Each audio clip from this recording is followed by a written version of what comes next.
Cervical क्या होता है? यह आजकल की जनरेशन में ज़्यादा देखने को मिल रहा है और अर्ली एज पे मिल रहा है।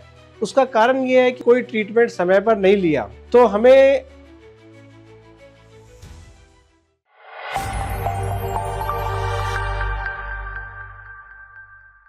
सर्वाइकल क्या होता है? सर्वाइकल स्पॉन्डिलोसिस एक बहुत ही कॉमन टर्म है। इसके क्या सिम्टम्स होते हैं, यह जानने के लिए बने रहे मेरे साथ इस वीडियो में।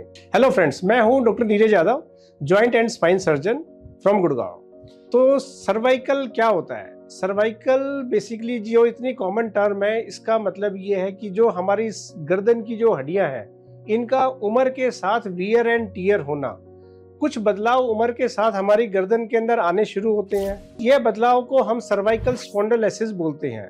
इस बदलाव में गर्दन की मूवमेंट थोड़ी कम होती है, डिस्क का लचीलापन हमारा कम होने लगता है और हमें गर्दन में एक हल्का हल्का दर्द या स्टिफनेस रहता है। यह लक्षण सर्वाइकल के हो सकते हैं। सर्वाइकल स्पाइन की वजह से और क्या क्या दिक्कत हो सकती है, तो यह जानने के लिए समझिए, जो हमारी गर्दन से कुछ नसें निकलती हैं जो हमारे कंधे को और हाथ को सप्लाई करती हैं। अगर हमें गर्दन में लगातार अकड़न बनी हुई है और वह अकड़न हमें कंधों और हाथों में कुछ सुनपन, झंझनाहट के साथ आ रही है, तो यह लक्षण सर्वाइकल के हो सकते हैं। कभी कभी सर्वाइकल हमें ज्यादा देर हम एक ही पोजीशन में बैठे हैं और गर्दन हमारी अकड़ गई है, उस कारण से भी हमें सर्वाइकल हो सकता है। यह आजकल की जनरेशन में ज्यादा देखने को मिल रहा है और अर्ली एज पे मिल रहा है। उसका कारण यह है कि हमारा ज्यादातर जो वर्क है वो सब सिस्टम वर्क हो गया है। जब हम ज्यादा देर अपना समय computer, laptop, mobile, screen time जितना हमारा बढ़ता है, उसमें हम भूल जाते हैं कि हम एक ही पोजीशन में बैठे हैं। लगातार एक पोजीशन में बैठे रहने से और यह प्रक्रिया लगातार महीनों तक करते रहने से हमारी गर्दन की जो हड्डी है वह थोड़ी स्टिफनेस की तरफ जाती है। दोस्तों, इसी को सर्वाइकल कहते हैं। बढ़ती उम्र के साथ अगर यह सर्वाइकल हमें ज्यादा परेशान कर रहा है तो उसके लक्षण भी हमें बढ़ना शुरू हो जाते हैं। जैसे इसके साथ हमें बैलेंसिंग का कुछ प्रॉब्लम आने शुरू होता है, कुछ लोगों को चक्कर आने शुरू होते हैं, कुछ लोगों को हेडेक होना शुरू होता है। यहाँ तक की तो बात हुई कि ये सिर्फ सर्वाइकल की स्टिफनेस के कारण।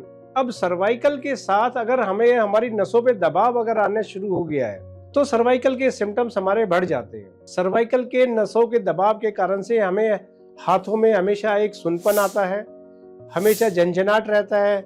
यह दर्द एक नॉर्मल साधारण पेन किलर से खत्म नहीं होता और कभी कभी यह दर्द हमारा हाथों की वीकनेस के साथ भी प्रेजेंट करता है।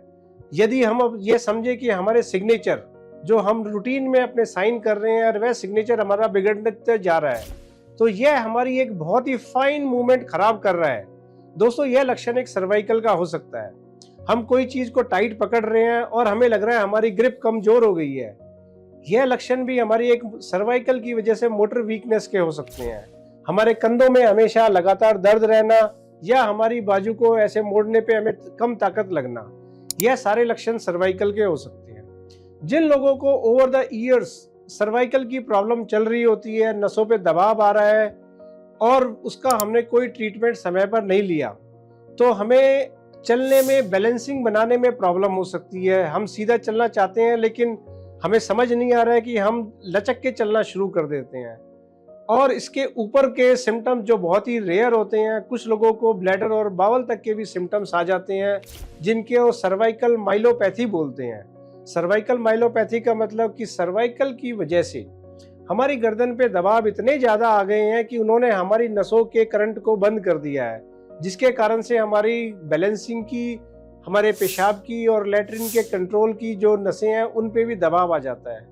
तो दोस्तों, अगर आपको भी कुछ ऐसे लक्षण रहते हैं, आपको गर्दन में हमेशा एक अकड़न बनी हुई है, हेडेक रहता है, कंधों में दर्द है, हाथों में सुनपन, झंझनाहट है या बैलेंसिंग की कोई प्रॉब्लम आ रही है, तो आप इसको समझने के लिए अपना एक गर्दन का एक्सरे और अपनी गर्दन की एमआरआई जरूर कराएं।